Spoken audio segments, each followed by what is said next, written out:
Hi everyone, this is Jon Riki. Welcome to the Positive Master Show, where we talk about developing your mindset and passion projects to boost your happiness and counter any anxiety, sadness, or anger that you may be facing. Are you ready? Let's rock!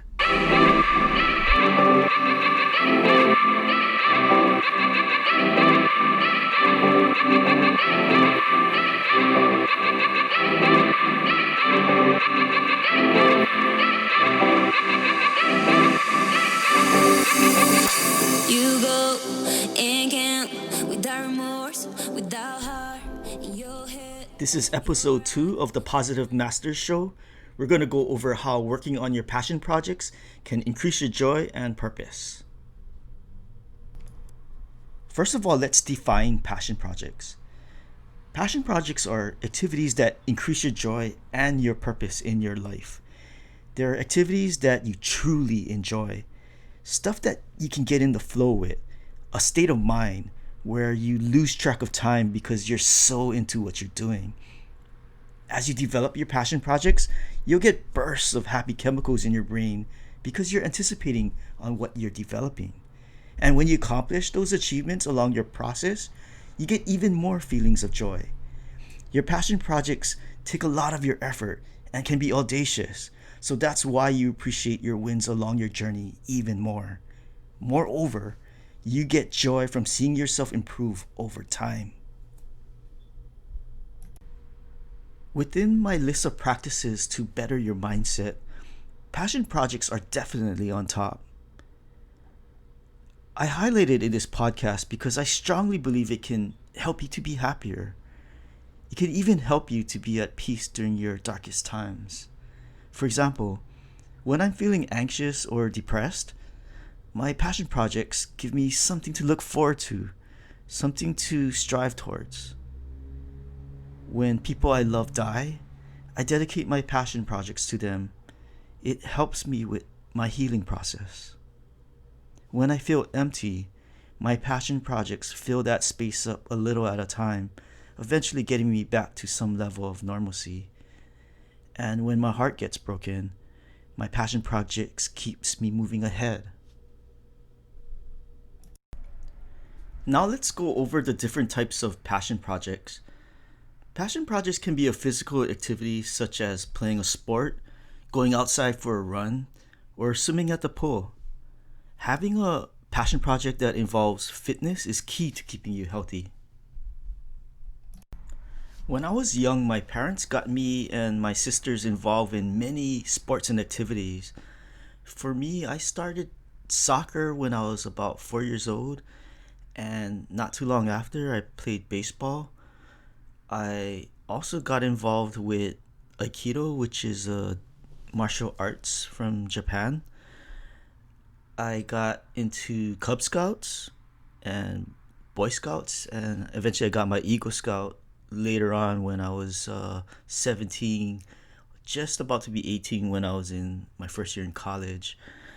I got into ukulele, I got into ice skating, I did swimming, I played the trumpet, I was in the marching band in high school.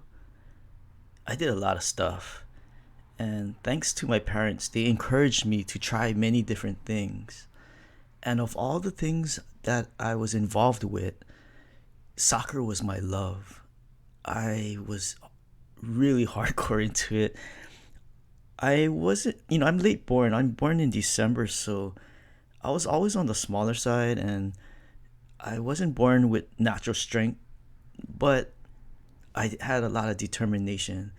So there was a point in my soccer career where I was on the second team rather than the first team, and I always wanted to be on the first team. So about 10 years old, I was determined, and my dad bought all these videotapes of soccer training and skills and all that, right? So I would study these tapes over and over again, and then I would practice hours after hours after hours. And after our soccer team would be done practicing, I would still be out there training until nighttime.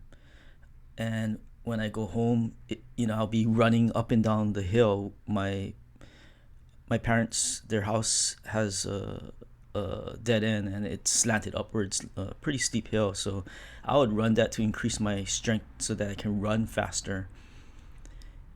I even did soccer skills in the yard, in a small little yard in front of our house, and even inside the house.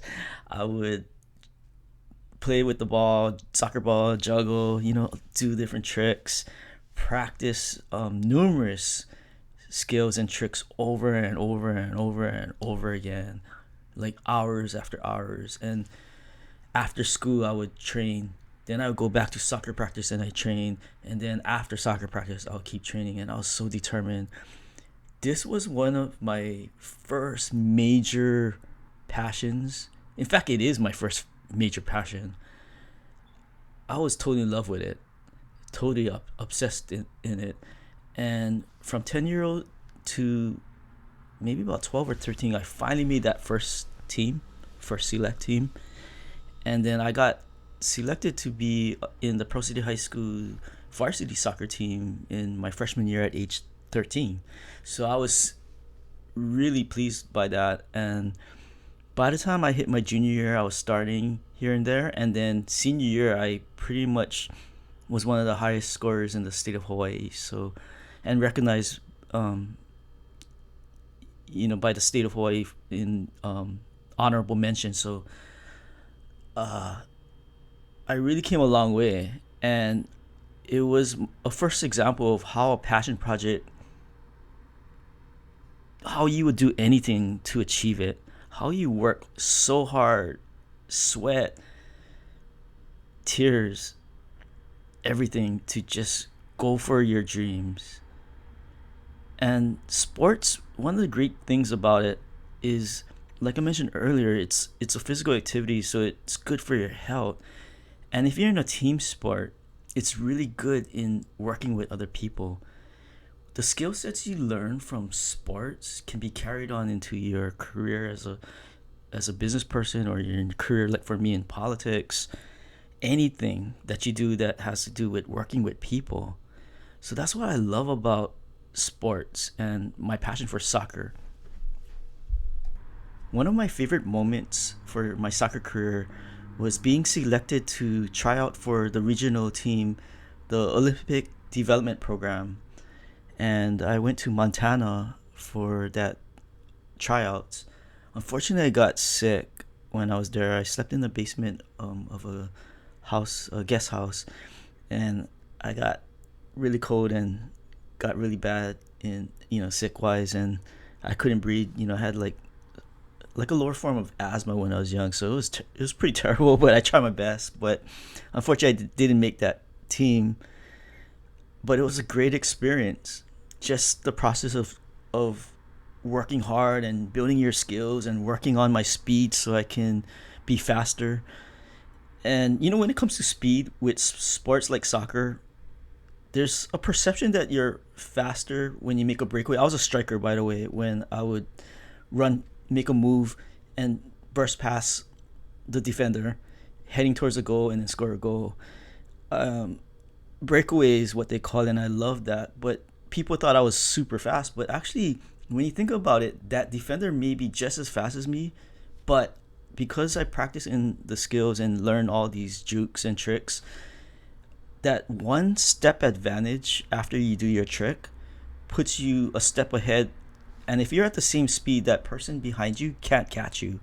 So it's really perception, because if you put the two of us on the line and run a 50-yard dash sprint, it will probably be a tie. So that's a little thing about sports like that, where you can build your skill sets. It's not just raw speed, not just raw strength. You build your skills. You build your teamwork abilities. You build your strategy in your head and figuring out where everyone is on the field and how to make the next 2 or 3 plays ahead before even that opportunity comes. You're already thinking of it. So this kind of skill set can be applied to other things in your life. So that's one of the great things I loved about soccer. unfortunately, my soccer career ended in college. I used that by that time I was playing for fun, and I broke my ankle. I had a hairline fracture when I was in high school, but when I was playing in this for fun league in college with the University of Hawaii, we're playing on AstroTurf, and then I got my foot stuck in the AstroTurf, and this other player, opposing player, kicked my leg, and it broke my leg all the way through like a compound fracture, and it took me out for like I had to be in a cast for like 6 months, and believe me, it was tough. Like on crutches, and you going across a big campus, and you gotta, when you're in the cafeteria, because I was dorming back then, you gotta go in the cafeteria and you gotta carry the tray. There's no way you can carry a tray. I always had to get help from like a cafeteria worker, and I'm so grateful for that. And by the way, that increased my empathy for anyone who's injured or anyone who has a challenge with, you know, a physical challenge, disability, injury, sickness, anything like that. It really increased my empathy. Not that I wish any of you will get injured or hurt in that kind of way or worse, but to keep in mind, when you see people who have physical challenges, it man, like, because when I went through that, I am so grateful for everyone that helped me. Something to think about. I digress a little bit, but I thought that would be a good way to put in a good gratitude plug. So anyways, I ended my soccer career after that compound injury with my bone breaking, my leg breaking. And then I got into running. And running I really enjoy because I can get into a very deep meditative state. And running, I can also come up with so many ideas, like right now, like just today, I got like several ideas for this podcast as I was running around my neighborhood in Hawaii. So, I love it because I can do like a couple of things at the same time. I'm doing something that's very healthy for my body, for my mind, and then I'm coming up with ideas for business or for my personal goals. And then if I put on a podcast, educational type of podcast, I can also learn while I run. So it's a great way to do two things at one time, and sometimes three things, because you can be learning, you can be coming up with ideas, and you can be making yourself healthier. So that's a big plus with running. And I gotta give it to my sister Mia, because Mia got my other sister Laura and I to run the Honolulu Marathon in 2008, and I've been running it ever since. And I also run another race in Hawaii called the Great Aloha Run. The Great Aloha Run is an 8.15 mile run, whereas the marathon is a 26.2, I believe, mile run, 26.2 miles. So the 8.15 mile run is more for, like, I feel comfortable with that run. But man, the marathon, ooh, it takes a toll on your body, and you got to definitely train for that one. But what these two races does for me is it gives me something to look forward to. It keeps me into that sports mode, that eye of the tiger, keep hustling, keep training, keep working. Even as I get older, it encourages me to do my best. Not necessarily trying to beat a record, but to keep improving and keep working at it. And as I get older and older, I realize there'll be more limitations with my body, because I'm not as young and youthful or strong or fast as I used to be. So it's more of a mindset thing in keeping you, maintaining your abilities and accepting the fact that, yeah, we depreciate over time, but still, let's do our best to keep ourselves as active as possible and as healthy as possible. So that's what I really love about running. So take a look at your passions. Do you have a passion that has something to do with an activity, especially an activity that deals with exercise. Because if you can do exercise, something that you really enjoy, then man, it's not like it's a chore. It's like something to look forward to. And if you can get an exercise that can also keep you thinking about your mindset as well, or improving your ideas, or put you in a meditative state, then even better. So take a look at what you enjoy, and if you're already doing it right now, some type of physical activity, or some type of sport, awesome, just keep it up. So that's something to take a look at for one of the type of passion projects that is in your list. Your passion project can also be a hobby, like making arts and crafts, fixing up vehicles, or collecting toys.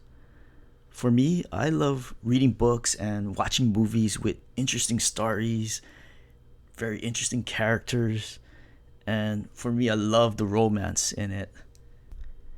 I even wrote two novels, and it's a hobby for now because I haven't made any money from it yet, but just writing it was a pleasure. My first novel, I started writing it in 2006, and the protagonist is a young politician, and in his dream, he meets a girl, and this dream becomes recurring, like over and over, and it's not a dream that happens. It's like real life. It's like real time. It's not like those dreams where weird things happen and you jump scene to scene. It's really real, and you feel it, and the time goes according to how time is in reality. Anyways, he falls in love with this girl that he meets in this coffee shop, and he finds out that this dream world is not a dream, but an in between realm where spirits are trapped because they were unable to finish many of the things that they wanted to do while they were alive. So he ends up helping her to fulfill some of that unfinished business. But I don't want to go too deep into it. I want to save some of it for the future. But it's definitely a pleasure for me to work on fiction. It really stretches my creativity. It really expands my creativity, actually, is a better word. I get to come up with different scenes and different characters, and sometimes out of this world stories. Oh, one thing I like to point out about hobbies is that usually they are very close to you. You're very intimate with it. So the passion can be very deep. And when it's very deep, there's a good chance that you will know that sector really well that your hobby is in, that you may be able to disrupt the market or create something better or change it up a little so that there's something that's never been done before. And when you do that, you may be able to create an opportunity for your hobby to become your business. This is what I like to call when your passion project becomes your passion business. And I'll talk more about this in future episodes. And I will also share some of the tools, the legal documents, the public affairs or government affairs that you can use. On top of all of this, I will share with you the business tools that have been very helpful for me. And I plan to put all of it into a course and share with you so that you can pivot in making your passion project into your passion business. A passion project can also be an economic activity, such as enjoying what you do for your job. Maybe it's writing for a magazine, creating content for a marketing agency, or drafting laws as a legislative attorney. And if your passion project is your job, consider yourself very lucky because many people go to work hating it. Many people go to work in emotional distress. So if you're going to work and loving it, then that's even better. Working on a cause to better your community can also be a passion project. For example, maybe you enjoy working on the environment, cleaning the beaches, cleaning the forests, or protecting the ozone layer. Maybe you want to protect a certain type of animal that's endangered. These are all good passion projects that you could work on.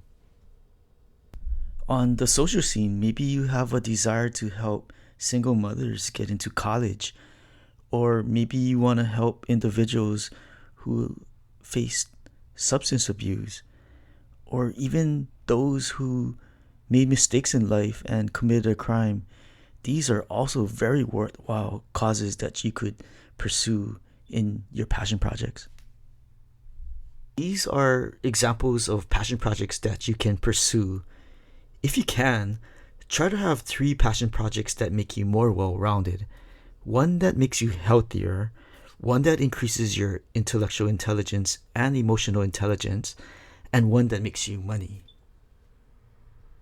If you're looking to pursue a passion project or iterate on a current one, or maybe add another one or two to your current list, let's take a deeper look into what activities you enjoy. Let's look into also the skills you would like to develop more. What type of skills puts you in a flow state of mind, where you lose track of time because you're enjoying it so much? Let's look at the skills that you can combine to develop your passion project. Let's look at multiple skills. What subject matters do you have a curiosity in? And curiosity is very important because, children, how they're so excited to learn, they're so excited to discover. If you have that type of excitement, that curiosity, that's something to take a look at further. Also, are you currently developing these passions of yours? Take a closer look because maybe you could change it up a little, or tweak the activity, or maybe schedule it in your calendar a lot more. Some of these changes can make your passion project more at the forefront, and by doing so, you can spark more joy and also increase that forward looking or that excitement towards doing something that you enjoy. Make time for it. For me, I like to write down my passion projects into my plan, into my planners, my schedule, my calendar. I also take a lot of notes. And all of this is to put my passion projects into my life consistently. I want to have passion projects daily if I can. Even if I make just a little bit time for it in my busy schedule. But like I said, earlier, some of these passion projects can become your passion business. And for me, what I'm doing right now, is my passion. Positive Masters is something I'm very passionate about. So I'm very lucky that I found it. I found something that's a business and something that's also my passion. And if you can do that, then that's one of the ultimate situations, is just to have both. And it could be a side hustle. That's great. And that side hustle can eventually become your main hustle. So keep pursuing your interests, your curiosity, and get into that flow. Get into that zone be in that moment when you develop it. And as you develop that project, you're developing yourself. You're developing your skills. You're developing your knowledge. You're gaining more intellect. You're gaining more relationships. And as you skill stack, you'll be surprised that 2, 3, 4, 5 skills will add up. And over time, you can combine them and make it into another passion project or collaborate with another person or entity. Anything's possible. So I encourage you, keep doing what you enjoy. Make time for it. And who knows? Maybe you could make a living out of it. Thank you so much for joining me in this podcast episode. If you haven't already, please hit the subscribe button. Feel free to visit the Positive Masters universe at www.positivemasters.com, where we share mindset practices, motivational writing, and poetry. We also have an e-commerce store with apparel and accessories that have designs and mantras to motivate you to maintain a positive mindset. I'd like to leave you with a song by Artlist, which I'm an affiliate with. If you like their music, I have their link in the show notes. You can use Artlist music personally or for your business. Stay tuned because in the future we will have courses to develop your mindset, as well as courses to develop your passion projects into your passion business. My fellow positive makers, until next time, keep developing your mindset, keep working on your passion projects, and keep spreading positivity. I love you guys.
I'm fine without you.